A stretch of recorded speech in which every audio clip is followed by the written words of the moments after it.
সিরাজগঞ্জ জেলা IP television সাংবাদিক ফোরামের সংবাদ পরিবেশন প্রচলিত আইন বিষয়ক প্রশিক্ষণ ও নবনির্বাচিত কমিটির পরিচিতি সভা অনুষ্ঠিত হয়েছে।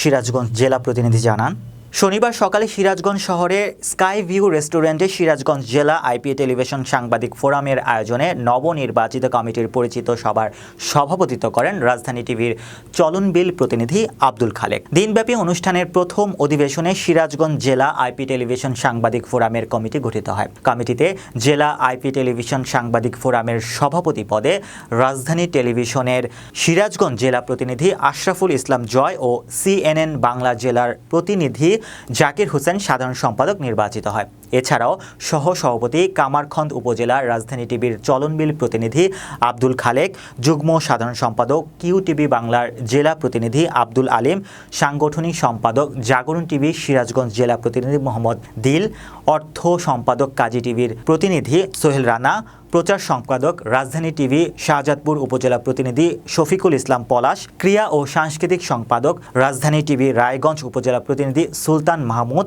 সমাজ কল্যাণ সম্পাদক জাগরণী টিভি সিরাজগঞ্জ সদর উপজেলা প্রতিনিধি ওয়াসিম শেখ, দপ্তর সম্পাদক চ্যানেল 23 জেলা প্রতিনিধি রুবেল সরকার, নির্বাহী সদস্য পদে আশিক ইমরান, মোহাম্মদ হোসেন আলী ও নূপুর কুমার রায় নির্বাচিত হয়। পরে আইপি টেলিভিশনে কর্মরত সাংবাদিকদের সাংবাদিকতা ও প্রচলিত আইন বিষয়ক এক কর্মশালা অনুষ্ঠিত হয়। কর্মশালায় প্রশিক্ষক হিসেবে উপস্থিত ছিলেন সিরাজগঞ্জ প্রেস ক্লাবের সাবেক সাধারণ সম্পাদক ও দৈনিক আজকের সিরাজগঞ্জ পত্রিকার সম্পাদক ও প্রকাশক মোহাম্মদ জাকিরুল ইসলাম শান্টু, সিরাজগঞ্জ জেলা আইনজীবী সমিতির সভাপতি অ্যাডভোকেট কায়সার আহমেদ লিটন, দৈনিক রাঙ্গাদেশ পত্রিকার সম্পাদক ও প্রকাশক সিনিয়র সাংবাদিক নুরুল ইসলাম বাবু, ডেইলি স্কাই পত্রিকার সম্পাদক ও প্রকাশ গোলাম মোস্তফা জীবন। এ সময় সিরাজগঞ্জে কর্মরত বিভিন্ন আইপিটিভি টেলিভিশনের কর্মরত সাংবাদিকবৃন্দ উপস্থিত ছিলেন।